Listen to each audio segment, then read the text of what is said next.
the 2016 Green Party presidential candidate. Jill, thank you for coming on. Good to be with you, Pam. So first question, what is your response to the Senate Intelligence Committee looking into whether your campaign was colluding with Russia? I think it's really great to clear the air because that picture has been circulated, sort of a factless photograph that's been used to smear our campaign, actually, for the better part of a year. And it really only surfaced a year after the event itself, which was back in 2015, once the DNC, the Democratic National Committee, emails were leaked. And, and then suddenly, there was an effort to change the topic from the collusion of the Democratic Party to eliminate Bernie Sanders, which was, essentially a rigged primary. There was an effort to kind of divert attention. And the picture of my attendance at a conference, actually at RT, Russia Today TV station. Who else was there? The BBC was there, the national networks for China, for India, Telesur, the Canadian Broadcasting System. This was a conference, a substantive conference, actually, about foreign policy issues. And I was delighted to have a chance to share the ideas, the vision of my campaign, which was all about a peace offensive in the Middle East, a different approach to this endless war that is costing us, half of our discretionary budget, $23,000 per taxpayer since the war in the Middle East began. It's really important that we have some other ideas out there. And the same agenda that I was advancing during the election domestically, I was happy to share overseas, not only with, Russian officials, media from all over the world, but in the same trip, I spoke with Jeremy Corbyn, actually. I didn't speak with Vladimir Putin, and I'll come back to that, but I had a chance to speak with leaders from China and from the UK. This is what we're supposed to do, whether we're citizens, candidates, or elected officials. But you were at Vladimir Putin's table, which is part of what is raising questions among investigators. Let me just ask you this, because you say, look, and there's can I nothing... just clarify? Yes. If I could clarify that there was no translator at the table. Vladimir Putin came in very late with three, four, that I thought were his bodyguards. It turns out they were core people in his administration, but you never would have known it. There were no introductions, no conversations. Russians spoke Russian. I spoke to the only person in earshot that spoke English, who was a German diplomat that was sitting to my right. Was there any follow-up from Russians after the dinner? Did you ever speak to any Russians after that, after the dinner, or was that it? No. And the substantive conversations actually took place at the conference. And that conference is entirely online, so you can see actually everything that I said, which is there in video form. There was no really pre-contact nor after the conference either. This was really, and we've been getting the message out about this for the past year. And I know you want to clear the air, and that's why, exactly, you're coming on to clear the air. But let me just ask you this. Former FBI Director James Comey testified that hostile foreign nations like Russia are known for manipulating people, especially people in presidential campaigns. Can you say unequivocally that you were not acting as an unwitting agent for the Russians? Thank you for raising that question. It's really important. And there's a very clear-cut answer, which is that my agenda in the election was really no different, fundamentally, from the Green Party's agenda for the past many years, actually decades. We've had a very strong peace, climate agenda, a foreign policy based on international law, human rights, and diplomacy. So there's really nothing different in this election. I want to ask you about something else that Senator Warner brought up as something that's raised questions for him. And it's that you've been complimentary, very complimentary, of Julian Assange and WikiLeaks, which, as you know, the intelligence community has said was doing the bidding of Russia during the election. Do you still hold the same view of WikiLeaks and Assange, despite that? So, I have praised WikiLeaks and Assange for enabling very critical whistleblowers, namely Chelsea Manning, who exposed lies, murder, war crimes on the part of our government, which we had a right to know about. And likewise, Edward Snowden for exposing the violation of our constitutional rights and mass surveillance, which has also been really critical for Americans to know that our constitutional rights were being violated. Whistleblowers really play a critical role in our democracy. I think to criticize me, based on my political opinions about whistleblowers really is not pertinent to the investigation. What would be pertinent was if I had some kind of... Right. Well, I guess I would dispute that. I would dispute, this is not a thought-based inquiry. This is supposed to be an inquiry about actual influence, about quid pro quo deals, about the violation of campaign finance laws, and so on. That's legitimate stuff, and I am all for exposing any sort of interference by Russian oligarchs, by Russian government, as well as by American oligarchs, for that matter. WikiLeaks is certainly part of the equation, as the intelligence community has said was the intermediary with the Russians. So that is how the WikiLeaks I'd like to see the evidence, as a medical doctor, as a trained scientist. I would like to see it too, but unfortunately they say the intelligence community says the information they have providing the evidence to back that up is classified. But Mike Pompeo, the head of the CIA, has said that it's a hostile, non-state intelligence service. He has come out and publicly said that. Go ahead. Remember the Iraq War, we had a lot of intelligence assuring us that there were weapons of mass destruction. And those of us who lived through that debate, I think fool me once, shame on you, fool me twice, shame on me. John F. Kennedy, in the midst of the Cuban Missile Crisis, he declassified the evidence showing that the missiles were actually present in Cuba. And this is what I think citizens should expect from our government, that when we're ready, and many congressmen have said that Russian interference was an act of war. We need to see the evidence so we know what we're getting into, because we're still paying the price, $5 trillion and counting for that mistake made in Iraq, which initiated this catastrophe in the Middle East. Has so Robert this Mueller's, is time to assert our democracy. I just want to ask, has Special Counsel Robert Mueller's team reached out to you or anyone on your campaign as part of its investigation? No, they have not. But we would be we are being supportive and are fully cooperating with this or any other investigation. We think Americans are really entitled to a lot of daylight here. We've been completely transparent throughout the campaign, and we will continue to be. Okay, Jill Stein, thank you so much for coming on the show. Great talking with you, Pamela. Yeah, you too. And out front, up next, breaking news. The Senate just voted to avert a government shutdown. We'll tell you what's in the deal to keep the government running and what's not. Plus, Trump's Mar-a-Lago estate reportedly jacking up its prices for hot tickets to its New Year's Eve party, the one President Trump traditionally attends. Conflict of interest? We'll see. New tonight, a stunning rebuke of President Trump's decision to recognize Jerusalem as Israel's capital. The UN General Assembly voting 128-9 to declare Trump's move, quote, null and void. A defiant message given the administration's threat of taking names of countries voting against the U.S. We will remember when so many countries come calling on us, as they so often do, to pay even more and to use our influence for their benefit. But these threats not going over so well with former CIA Director John Brennan. Brennan tweeting tonight, Trump admin threat to retaliate against nations that exercise sovereign right in UN to oppose U.S. position on Jerusalem is beyond outrageous. Shows Donald Trump expects blind loyalty and subservience from everyone, qualities usually found in narcissistic, vengeful autocrats. Well, out front tonight, Ambassador Nicholas Burns. He is the former U.S. Undersecretary for Political Affairs and former U.S. Ambassador to NATO. Karin Demirjian, congressional reporter for The Washington Post. Also, David Chalian, our political director, joins us. A lot to discuss here. Ambassador, I'm going to start with you with this tweet from John Brennan slamming the Trump administration for threatening to retaliate against nations that oppose the U.S. Have you ever seen anything like this? I think we're in uncharted territory in terms of describing the President of the United States, but I will say this.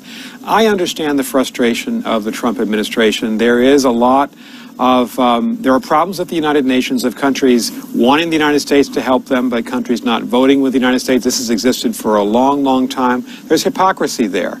But this was ill-advised by President Trump and Ambassador Haley to essentially threaten to withdraw American economic and military assistance from countries that didn't vote the right way, our way, on this particular resolution, which does not have any kind of mandatory impact on the United Nations. And to think that Afghanistan, Iraq, and Egypt, all major recipients of American aid, are going to have their aid cut off by Washington, I don't think that's going to happen.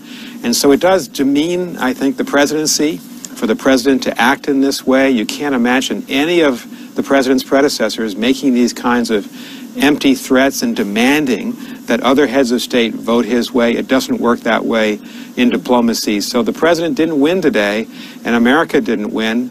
And I think the White House needs to have a more realistic sense of how to practice diplomacy effectively. So you, Ambassador, call the threats ill-advised. Of course, as we know, it wasn't just Nikki Haley making the threat before the vote. Also, the president did. Let's take a listen to what he said. For all of these nations that take our money and then they vote against us at the Security Council, or they vote against us potentially at the Assembly. They take hundreds of millions of dollars and even billions of dollars, and then they vote against us. Well, we're watching those votes. Let them vote against us. We'll save a lot. We don't care. But this isn't like it used to be, where they could vote against you and then you pay them hundreds of millions of dollars and nobody knows what they're doing. So what do you think, Karin? Was the White House naive to think that these countries at the United Nations would go along with the U.S. because of these threats? What's your take on this? Well, look, it's not the first time that there's been an issue about Israel that's been put before the United Nations, and you've seen that many countries are sympathetic to what the Palestinian position is, which in this case would be not to have declared Jerusalem as the capital of Israel.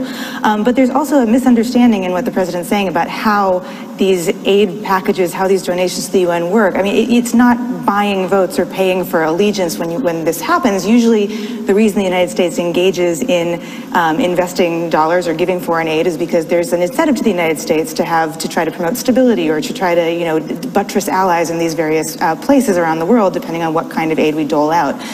The president is kind of boiling it down to a much more transactional sort of trade-off in what he said, which is not the way it's really worked, and probably not the way it's going to work, even under this administration, which has other considerations to make, especially as we try to deal with many different global crises. This is not an administration that has spoken in the language of multilateralism in the past, so it's in line with that, I suppose, that the president and Nikki Haley are both talking the way that they are, but it's not really a zero-sum game. And again, going into this, it's not like this is the first time the United States has gone to the United Nations and only ended up with a minority of other countries on its side when it comes to questions that relate to this particular part of the world, this particular conflict. And David, as you well know, President Trump is someone who expects loyalty. He has talked a lot about loyalty. Let's take a look at some of those examples. We could use some more loyalty. I love loyalty. Loyalty can be a wonderful thing. Loyalty is very important. I'm loyal. To a fault, I'm loyal. I'm a loyal person. Loyalty. You know, some of these people have like a 10% loyalty, meaning if they sneeze in the wrong direction, they're gone. So Brennan says in this tweet, David, that these are the qualities found in narcissistic, vengeful autocrats. Is that a fair comparison? Yeah, I wish Brennan would tell us how he really feels. It's obviously what you just played there is then candidate Trump or President Trump speaking about political loyalty, loyalty of people he hires into his operation. That's very different when talking about other countries. In fact, Pam, I pulled up this sentence from President Trump's own speech before the United Nations General Assembly just this past September. We do not expect diverse countries to share the same cultures, traditions, or even systems of government, but we do expect all nations to uphold these two core sovereign duties: to respect the interests of their own people and the rights of every other sovereign nation. That's what Donald Trump said before the United Nations. That he did not act by those words at all today, with he and the way Nikki Haley was responding to the vote today. You're absolutely right about that. Ambassador, what does it say to you that the president and the UN ambassador would use language like this as a threat, which, as David points out, flies in the face of what the president has previously said about countries in the UN, and that virtually no one heeded that warning from them. Well, because everybody else in the world has domestic politics too, and if you issue a public challenge and demand that countries vote the way you want them to vote, if you back down to the President of the United States, it may cost you at home. We know that the Canadians were considering voting with the United States, but because of these peremptory demands by the President, these very voluble demands, they abstained. And so we didn't get their vote. And so I think in diplomacy, obviously, you want people to side with the United States. That's the president's job, but he has to do it in an effective way. This was completely ineffective because the United States was isolated, and it does get back to the central issue. The president got ahead of the Israelis and Palestinians, of the entire Middle East negotiations, in proclaiming that Jerusalem is Israel's capital. No other president had done that since Harry Truman, and that's the core of the problem. That was not popular internationally, and you saw that vote today. So the vote, it should have been no surprise in some sense, and that what you point out. Karin, what's your take? Yeah, coming off of what the ambassador said, I mean, look, this is not the first or the last time that the United Nations is going to grapple with these questions. And we've seen that a very, very large number of countries are not cowed by the fact the United States said, side with us or else. That opens up the question of what happens the next time. When we get into the next General Assembly, Palestinians have brought questions having to do with everything from settlements to, UNESCO membership. Will there be more sympathy now for them on future issues? And will the United States actually have less leverage going forward because there may have been an overplaying of the hand this time? All right. Thank you to all three of you for coming on, sharing your perspectives. Appreciate it. Thank you. Thank you. And out front, up next, Jill Stein, seen in this picture with Mike Flynn and Vladimir Putin. That's just one reason Senate investigators want to talk with her. She is my guest tonight. And a watchdog group is asking for an investigation into Commerce Secretary Wilbur Ross. We'll tell you why. We'll be right back. Putin, Senate investigators want to know. She's my guest tonight. And Trump's Mar-a-Lago reportedly jacking up the price for its annual New Year's Eve party. What's wrong with this picture? Let's go out front. Good evening, I'm Pamela Brown, in for Aaron Burnett. And out front tonight, not giving up. Republicans determined to discredit the Russia probe. Case in point, the deputy director of the FBI, Andrew McCabe, grilled behind closed doors by two House committees today. McCabe is the latest target for Republicans eager to show anti-Trump bias in the FBI and Department of Justice. The top Democrat on the Judiciary Committee had this to say about the hearings today. This hearing is part of an ongoing Republican attempt to divert attention. It's just an attempt to divert attention from the real investigation into the collusion between the Trump campaign and the Russian government. Senator Rand Paul today weighed in with a conspiracy theory of his own, tweeting this: time to investigate high-ranking Obama government officials who might have colluded to prevent the election of @real Donald Trump. This could be worse than Watergate. So it's not quite clear what exactly he's referring to here. And Paul's statement is similar to what his Republican colleague in the House, Jim Jordan, had to say. Was James Comey part of a plot to keep Donald Trump from being president? We'll find out. We'll find out. All I know is the text message from Peter Strzok to Lisa Page sure points to that being what looks like took place. You think James Comey was part of an effort? It went all the way to the top of the FBI to keep Donald Trump from being president. Why then? If that's true, why then did he come out again and reopen the investigation of Hillary Clinton's emails and never even tell us before the election about the investigation into alleged Trump collusion? If he was trying to keep Donald Trump from getting elected, don't you think he might tell voters that? Yeah, we'll have to find out. Not to be outdone, Republican Congressman Devin Nunes is demanding interviews and documents from the DOJ and FBI about how they use the opposition research, the dossier, on Trump and Russia.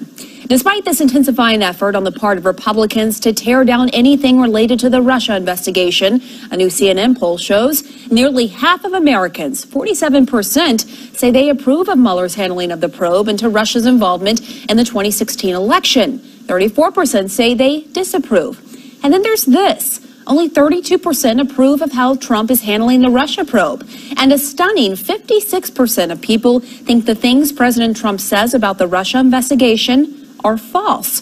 The only people who seem to be more convinced that the Russia probe is not a serious matter are Republicans. In fact, only 16% of Republicans take it seriously.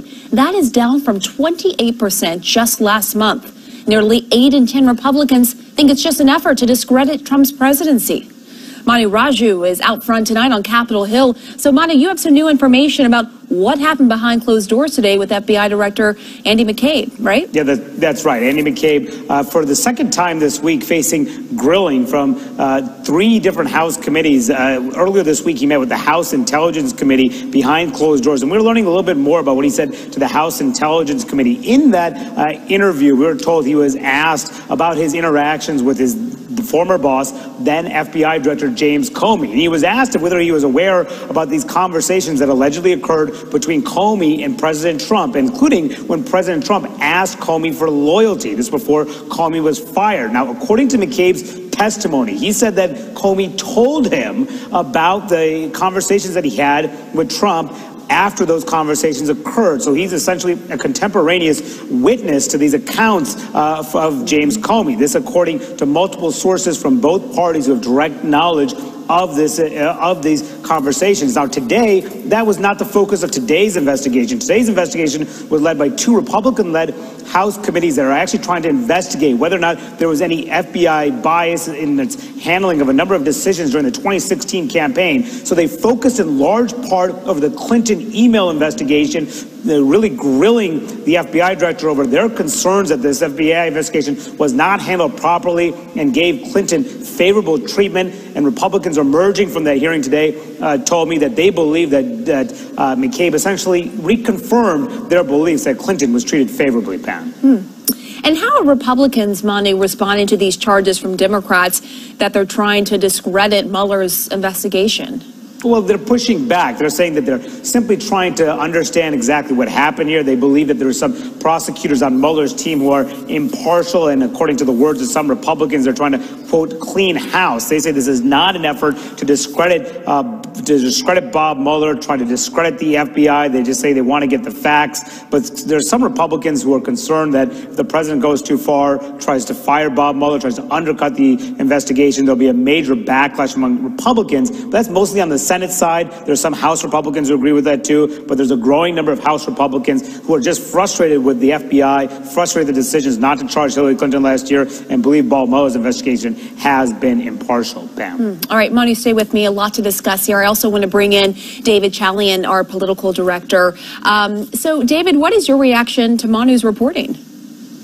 The reaction is we have learned that McCabe is one of the people. But as Manu said, what is key here is, in addition to the contemporaneous notes, there's now a contemporary corroborating witness, basically, to the account. I mean, this isn't just James Comey now going to a car and typing up notes to make sure it's freshly kept right after the event. It is also that he shared with a senior official inside the FBI. Those two things together build credibility around what Comey says occurred. So I think that is no doubt a significant development, Pam. And also, Manu, when you look at the CNN poll, it appears that Republicans' efforts to discredit Mueller's investigation might be working among Republicans, because it is now down to, I think we said something like 17%. 16% of Republicans take it seriously, this Russia investigation, down from 28% last month. What has the reaction been on Capitol Hill to this?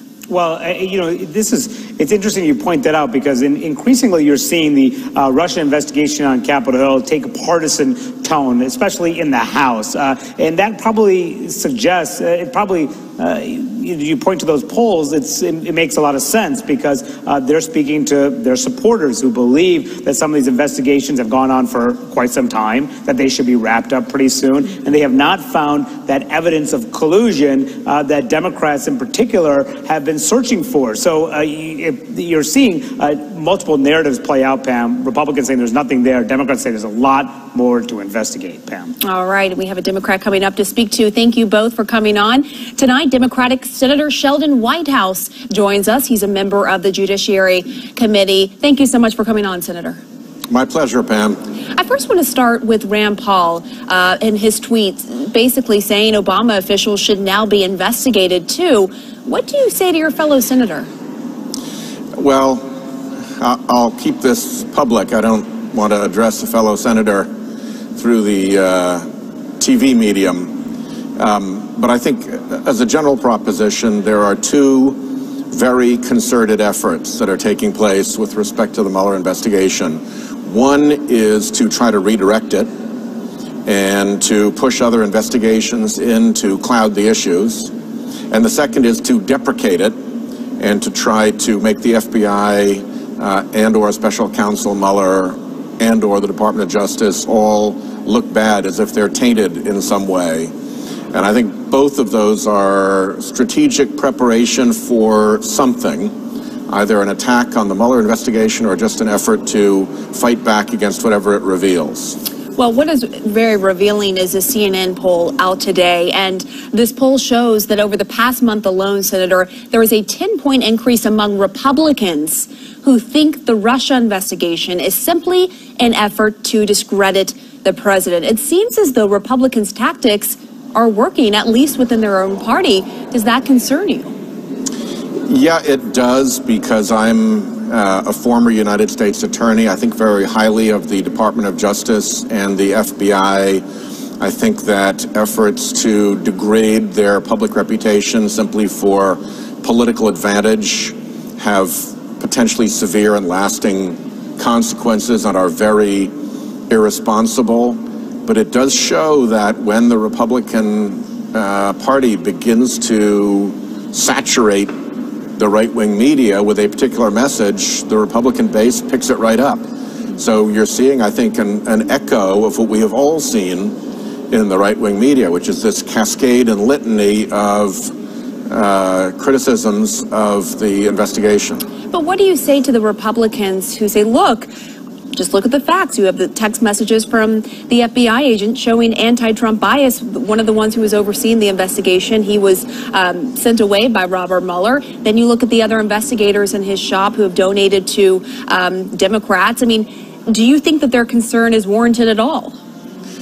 I don't. I think that from my experience in the FBI and that it's pretty Republican outfit in general. I suspect that if you polled who voted for whom, most FBI agents are probably voting Republicans. I was a United States attorney. I trusted the people who worked for me to do a good job. I knew who was a Democrat. I knew who was a Republican. In some cases, I didn't know in other cases. But there's a very, very high point of pride at the FBI and at the Department of Justice that you do a professional job, whatever your private political beliefs might be. And it seems to me there's a bit of an inconsistency developing between the very high standard of neutrality and disinterest that they seem to be demanding of FBI agents compared to the right-wing crowd that they are very happy to jam through as judges. And you would think that a judge would be the one that's held to the higher standard, because the FBI ultimately has to clear the Department of Justice or the special counsel, and it has to clear a judge and a jury and a grand jury. There are all sorts of checks and balances around prosecutors. So I think that what they are doing is strategic, that it is not sincere, and that it's a sign of attacks to come. I want to ask you before we let you go, your colleague, Senator Mark Warner, gave a speech on the Senate floor yesterday, drawing a red line for the president on this investigation. Let's listen.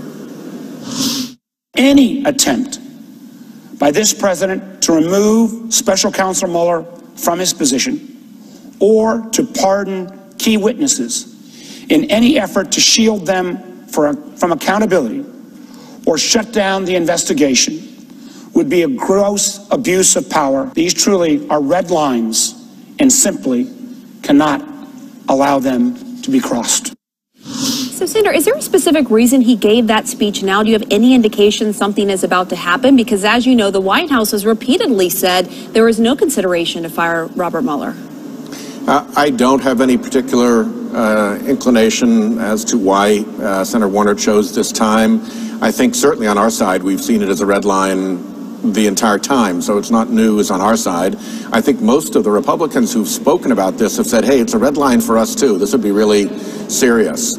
I suspect it's a response to this increasing cacophony of criticism that is being set up that looks like it's the precursor to some kind of an effort. It reminds me a little bit of the battlefield scenes where the artillery softens up the beach before the invasion. This is the public relations artillery designed to soften up the beach before they do something. And I don't know what it's going to be.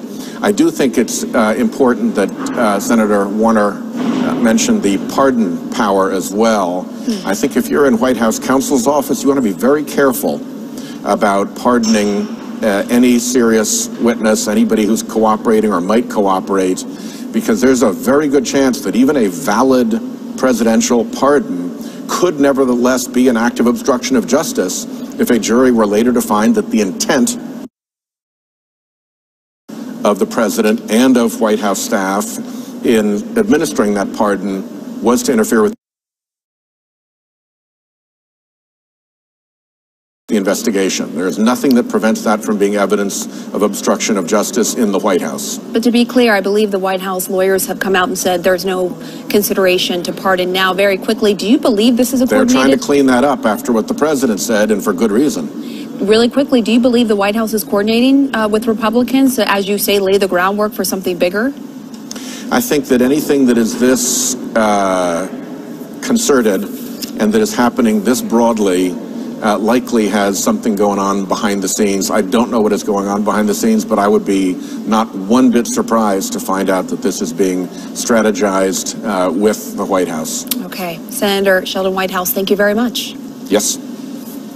And out front next, the former head of the CIA compares President Trump to, quote, narcissistic, vengeful autocrats. We're going to tell you why.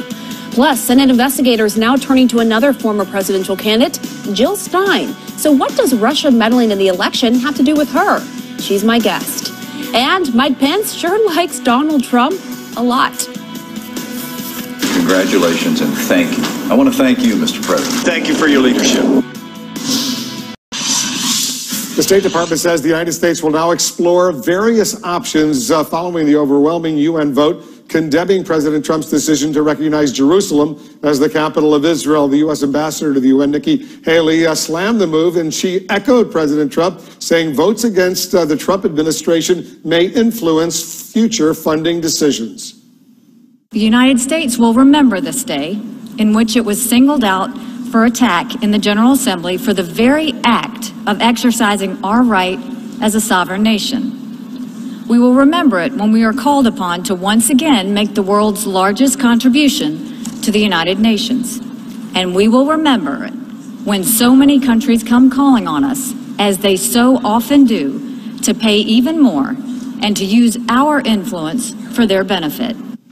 This afternoon, the former CIA Director John Brennan fired right back, calling those comments beyond outrageous, and he said that shows the president expects blind loyalty and subservience from everyone. Let's get some more from our global affairs correspondent, Elise Labott, over at the State Department. Elise, Ambassador Haley's remarks are clearly making lots of waves tonight.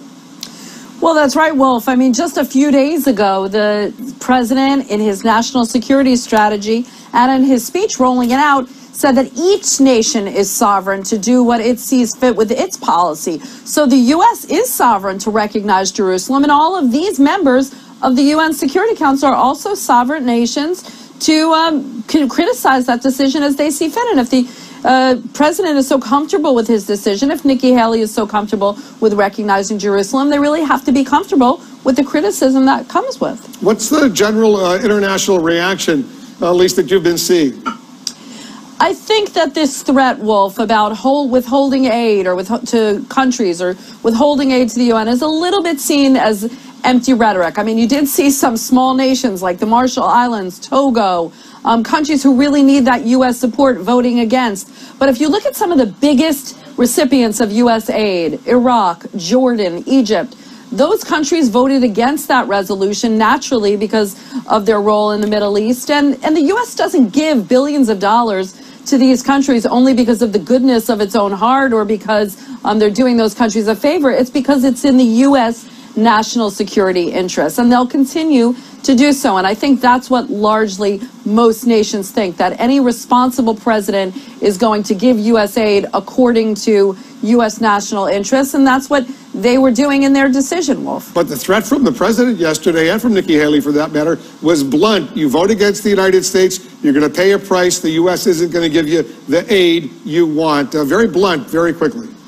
Well, if I was in Africa just a few weeks ago with Nikki Haley, and she said that the money that the U.S. gives to the United Nations and other countries is pennies on the dollar because it saves the U.S. from going to places where it doesn't want to go. So I think it's a little bit of an empty threat. We'll just have to see. We certainly will. Elise Labrador over at the State Department for us. Thanks very much for that report. That's it for me. Thanks very much for watching. I'm Wolf Blitzer in the Situation Room. Aaron Burnett out front starts right now.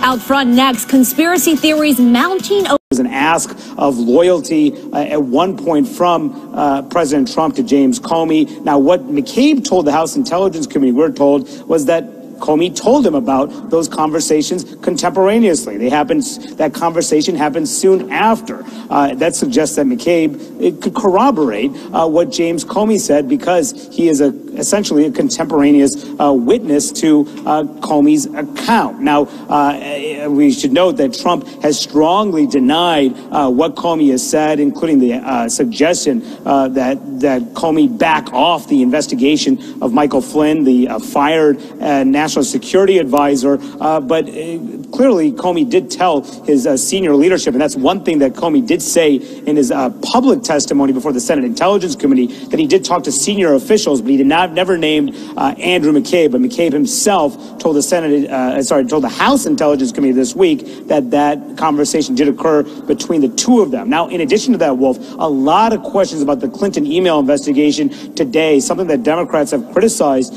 the Republicans for focusing on, but Republicans believe that McCabe has given them some new information for them to pursue their concerns that the FBI investigation was not handled properly. They were concerned that Clinton was handled favorably as a candidate, and that's one area of focus that there's been throughout this hearing today about the Clinton email investigation. Expect more questions about that. McCabe, the first witness as part of this Republican-led investigation into what they believed is some politically motivated decisions by the FBI in 2016, Wolf.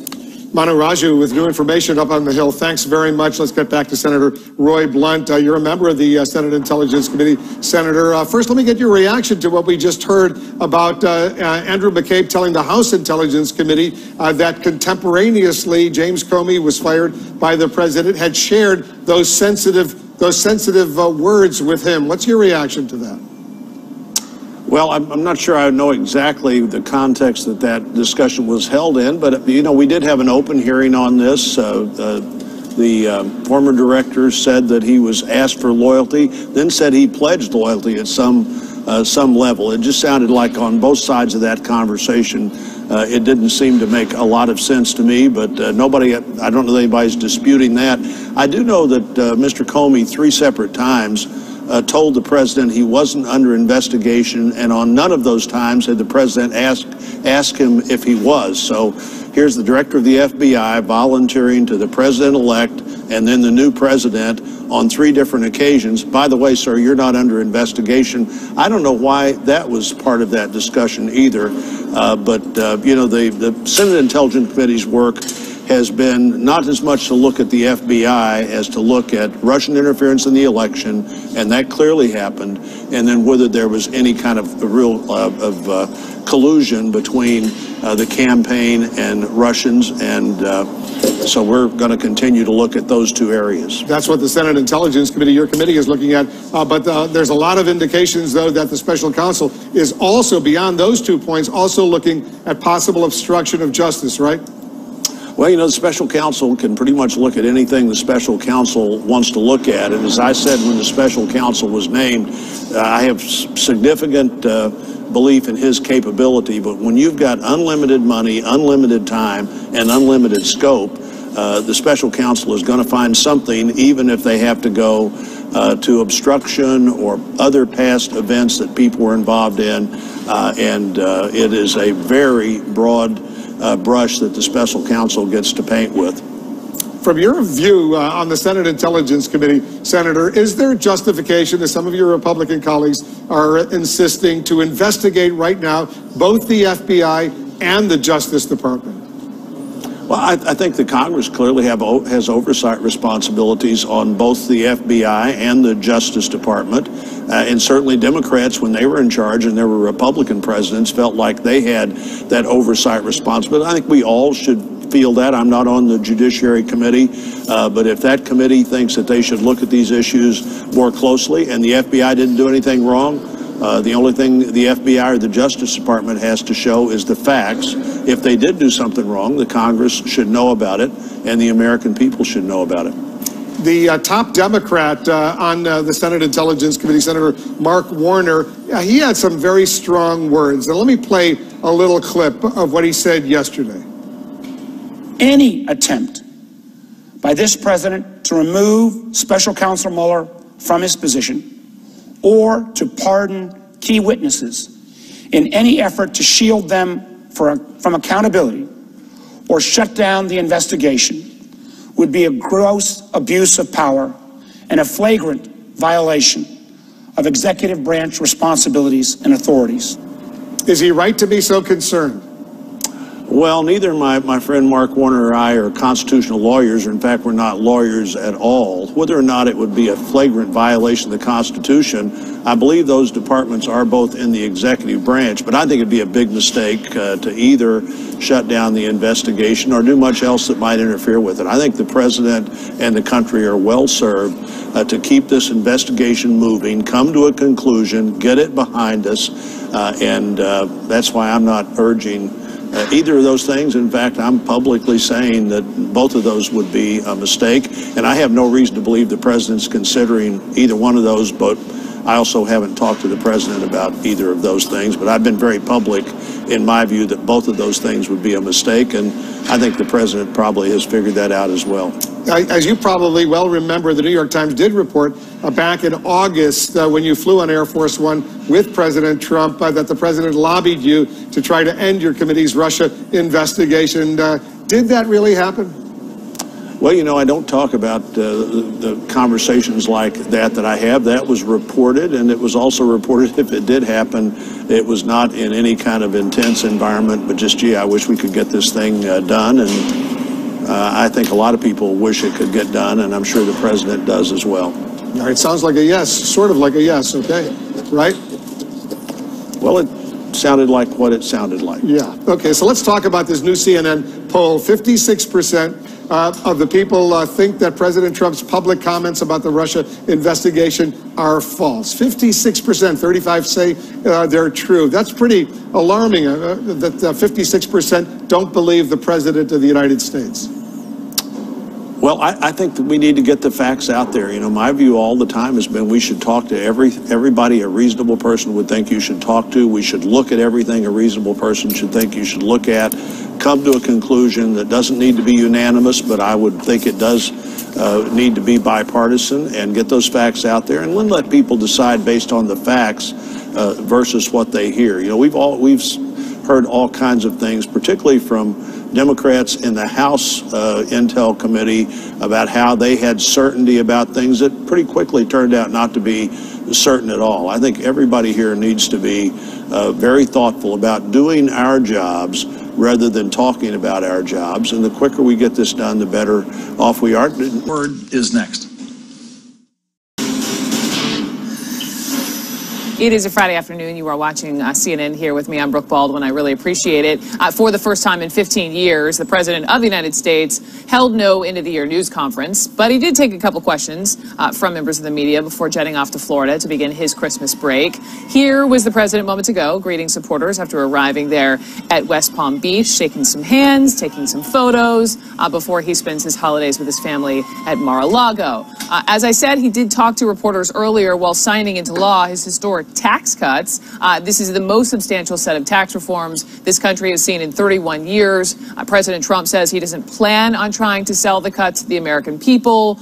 This despite the fact that the majority of people CNN polled oppose those tax reductions, which will add $1.5 trillion to the deficit over 10 years.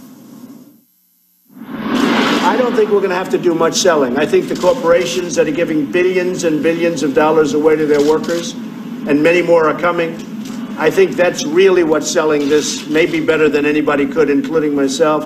But I think come February, when they open their checks and they see, wow, what happened? I have a lot more money in here. I think that's really going to be something very special. Let's go to Boris Sanchez. He's live in Palm Beach there near Mar-a-Lago. And so, Boris, it was interesting, how the president was saying, I was planning on signing this, early in January, but he was watching TV and he was irked, right, about how some people were saying he wasn't keeping his promise of giving this gift to the American people by Christmas. And so what did he do? He signed it. That's right, Brooke. There was some speculation about how he would handle the signing of this historic tax bill. Just a few days after the president said that he doesn't watch that much television news, he admitted that it swayed him to signing this bill today, a symbolic gift to the American people just before Christmas. He says he was keeping a promise. Before he signed that tax bill, he also signed this continuing resolution to keep the government funded through January 19th. Included in that stopgap is an extension to funding for CHIP, a children's health insurance program, as well as a $4 billion missile defense spending plan. Not included in that CR, though, is a solution to the issue of dreamers and their legal status, something that Democrats were seriously hoping for in negotiations when it comes to funding the government, as well as an $81 billion recovery plan for areas that were badly hit by hurricanes earlier this summer. Those things lawmakers will likely focus on early in the new year. And the president, in that short interaction with the press in the Oval Office, added yet another one. He started talking about an infrastructure bill, saying that he believes there will be bipartisan support for it. Listen to more of what the president said. I really do believe, and I said on social media today, I really do believe we're going to have a lot of bipartisan work done. And maybe we start with infrastructure, because I really believe infrastructure can be bipartisan.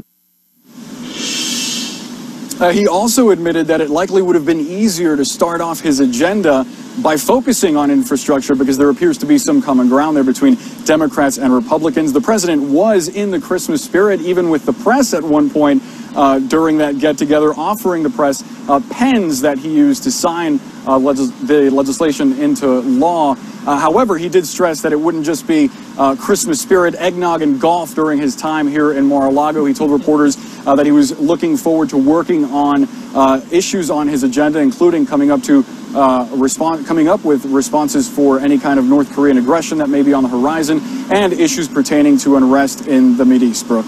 Got it. Boris, thank you.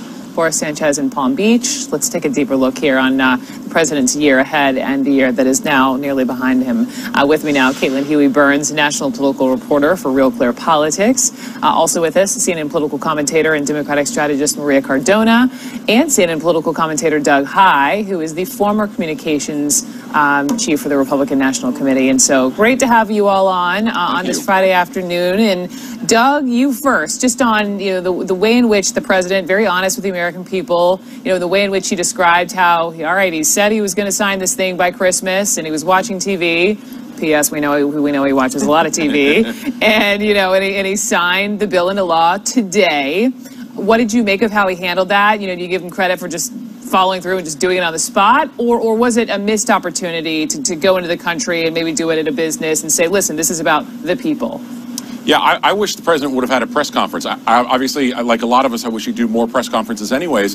But I go back to earlier in the week when Sarah Huckabee Sanders kicked off her press briefing, and she did so by 90 seconds of talking about what the administration views as their key accomplishments over the past couple years. Yeah, and you know, I might disagree with some of those. Maria would probably disagree with all of those. But I thought it was an impressive telling of what the administration's priorities were. And I think this is a missed opportunity. Money back guaranteed.